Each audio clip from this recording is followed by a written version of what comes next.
Hi, good morning, and welcome to Ignite Teachers Toolbox. I'm Dr. Reyna, and I'm going to be your host today. So we're going to start by thanking you and acknowledging your presence here. Uh, I am so thankful that you have taken time out of your day to come and to share your knowledge and to learn from other educators around the world. So we all know and that you have attended multiple trainings, you have a degree in education, so you know what it takes to be successful as a student. But we're not going to be talking about that. What we're going to be talking about is that because of the coronavirus, we have been forced to do virtual learning, right? And so it's not that it's just a one-time thing, is that we are moving into that direction. Now, we don't know if like even in the future, we will like to stay virtual. You know, our environment is changing. And so we want to make sure that we enhance your message and improve understanding with the proper use of visual aids. We want to make sure that every virtual classroom is interactive, compelling, and productive. So student engagement, whether it's in the classroom or virtual, is the degree of attention, curiosity, interest, optimism, and passion that the students show when they are being taught by the teacher. And you know this because you know when your students are engaged in the classroom, and you know when your students are engaged in virtual classroom as well, okay? So there's 5 levels of engagement that we are going to just pretty quick see over here. And teachers are always looking for authentic levels of engagement. They never want to see a rebellious classroom. When you have a rebellious classroom, is usually because the teacher feels that they can't control the class. It's like, is this engaged, is not compliant, defiant, and everybody is running amok. So, but authentic is the highest level. They're motivated, they want to be there, they want to learn, and it's easier for you as a teacher to teach, right? So this is just a visual of what virtual engaged classrooms, compliant and abstract classroom looks like. And so we see the engaged classroom, everybody's participating. The compliant classroom, they're doing the things, but they're not really paying attention. They're just like, okay, I'm here, right? I hope that you are on the engaged classroom this morning. And then we also have our teacher who has a abstract classroom. It's just, you see and you'll be able to see this picture bigger in a little bit. Our teacher is completely giving up, right? So I'm gonna ask you a question. If you can please type in the chat box. How do we move students towards authentic engagement, whether it's in the classroom or virtual? What tools do you use? And how do we increase student engagement? Okay, so while you type that, this is the picture of our students. Remember, we show the abstract classroom. This is one of our model students. And we're gonna focus on our model student because if we are not able to engage our model students, we are definitely not engaging our special ed students and our non-English learner students, or our English learner students. So this is where we are at, okay? Here is the student. You see her right there. She's like, oh my goodness, right? And the teacher is just like sitting down, looking at all of those faces, wondering what in the world, what's next, right? And so this is how a classroom that it's engaged looks like, right? This is one of our classes. We just took a snapshot. I'm gonna ask you to take a picture later on at the end of our class. So we can share, so we can see, because when our students are engaged, they want to show. You can see their faces. They say, okay, show me some love. Some are showing their hearts, some are showing their hands, some are smiling. The important part is that they are participating.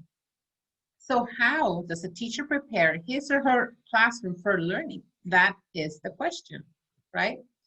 By communicating. But communication has evolved to a 2.0. In the past, in the classroom, you are able to walk through, you're able to clap, raise your voice, count 1, 2, 3, crisscross applesauce, whatever techniques you use. those don't work anymore because it doesn't matter how loud you speak. If they have mute you, they can't hear you. If they have blocked their camera, you can't see them. So you can't call their attention, right? And so those are the things that we are working on to bring those students back to you for attention. Hopefully that'll be the sound that you hear at the end of this training. So how can we prepare the classroom for learning? By using three techniques. We're using breathing, moving, and the use of visual aids. So breathing exercises is the first item that we are going to use. In the beginning of our session, of every classroom session, you are going to ask your students to do a breathing exercise using their hands and breathing in and breathing out, okay? I'm gonna ask you to do this with me. So if you can stay sitting or you can stand up, I'm gonna ask you to breathe in, out. In. You're gonna ask your student then to think of something that makes them happy, something that they are grateful for, something that brings a smile to their face. And I'm gonna ask you to do the same. Think of something that you're grateful for, that you are happy, or that makes you happy, or that brings a smile to your face. Me, I am completely grateful that you are here with me and that I'm able to share this with you, okay? After this exercise, after they're doing that, thinking of that thing that makes them happy, you're gonna tell them what is the outcome for that day.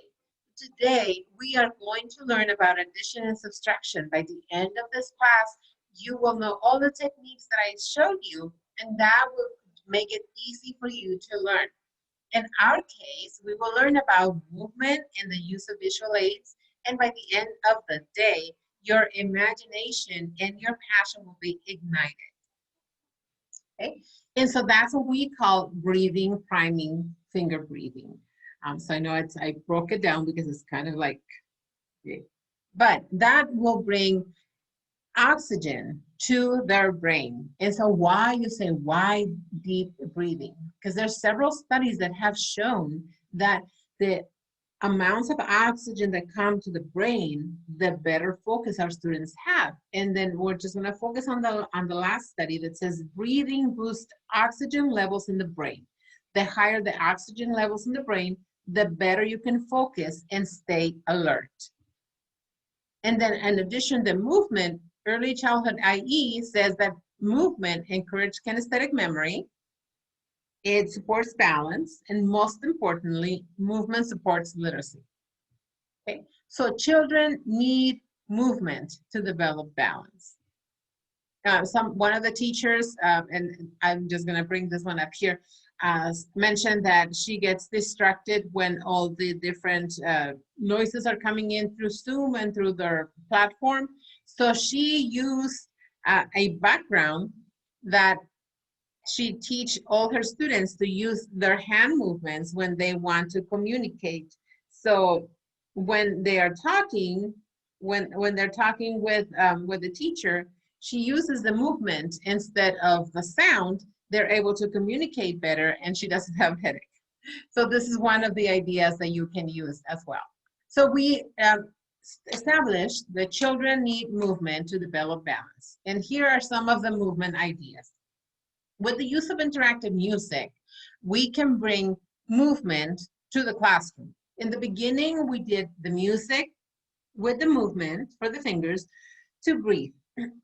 So they are able to wake up their senses, be in a good state, and start the class. But as the class goes, you know, we start to lose their attention. They start to move back. They start to, you know, you start to lose them.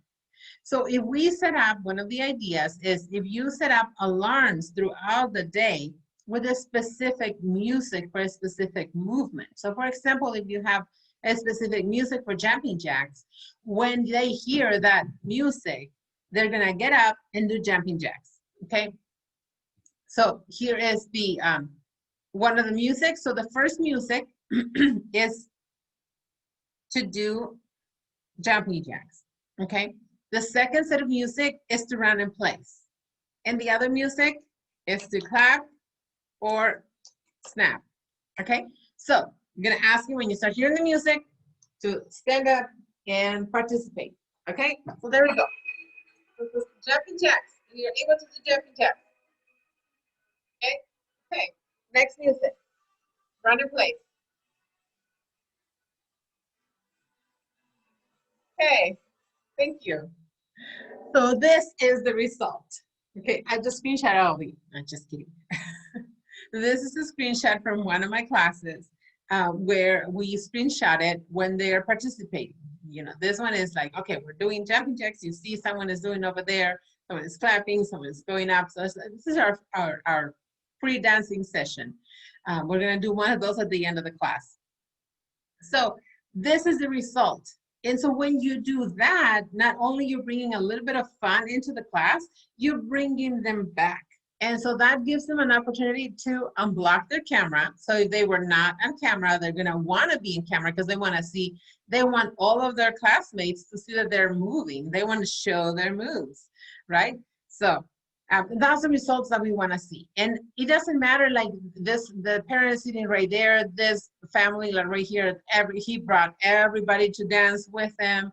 And so then that might even help another teacher who lost attention of their student. And so then the music comes and then this student is dancing and everybody is participating and then it goes back to his classroom and it's engaged, right?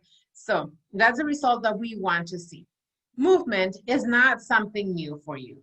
You have been implementing movement throughout your career. You have requested stand-up desks so that our kids are standing and participating. You have required them to move when they answer a question to show their work, to bring the work to you so that they get up of their seat and move. Not because you want them to come to you and to be moving, but because you know the importance of movement in them, right?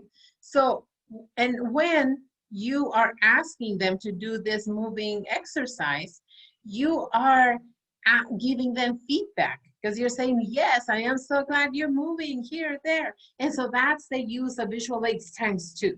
Not only are you talking to them, you're seeing them move and you're repeating and reinforcing that question. So then when they come back, you have a written question, you say it, you show it, and you say it again. But now you have their attention. They're right there because they just finished moving. They're like, okay, so what's next? So you grab, it's like an attention grabber. Okay, so the other thing that we can do to communicate across the screen is the use of visual aids. You can send emojis home, you can print them, send them over, and they can use them.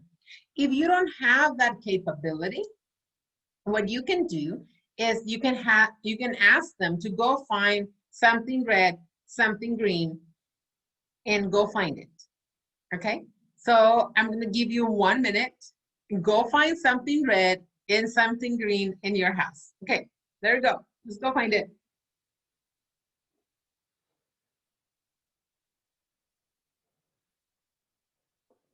Okay, come back. Okay, perfect. Can see all of you coming back. Thank you. Okay, so totally forgot about this. So I found my green oil and my red oil. So I have my green and I have my red, right? So with that, I am able, when you are asking a question, you can say, is it true or false? True, it's green. And so then you can see all your answers. Okay, next question. Okay, so then it's like a quick eye because you have your students right here. So you can see the answer. Oh, I have the red here too. So you have your red answer right here. And so then that gives you a quick snapshot of your answer right there. So you don't have to to go to the, let me go to the chat and see that everybody does.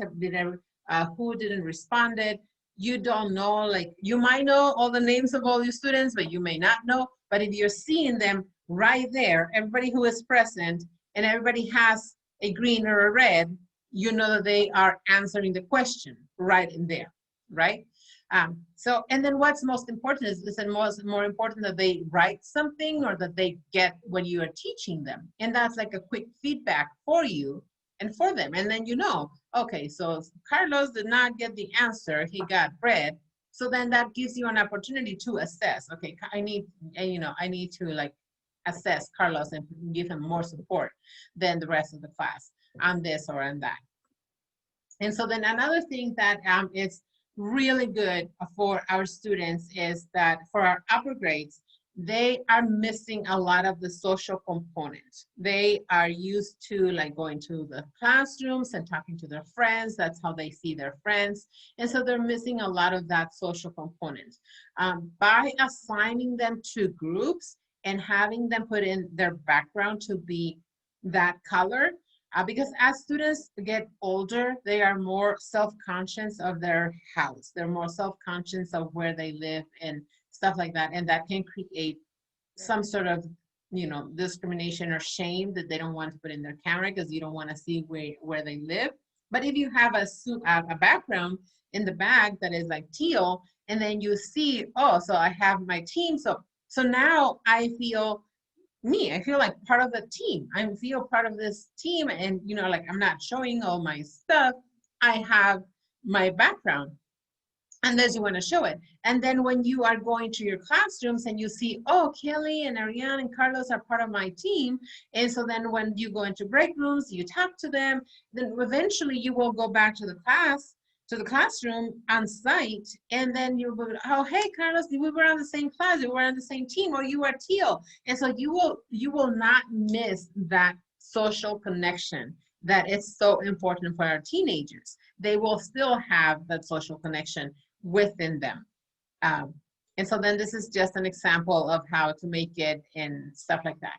And then again, if you're able to make your own visual aids, go ahead and make them. But if you cannot make them, just go ahead and ask.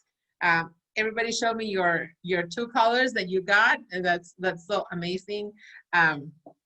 Yes, and so it's super simple. You don't have to spend money on making this, cutting them.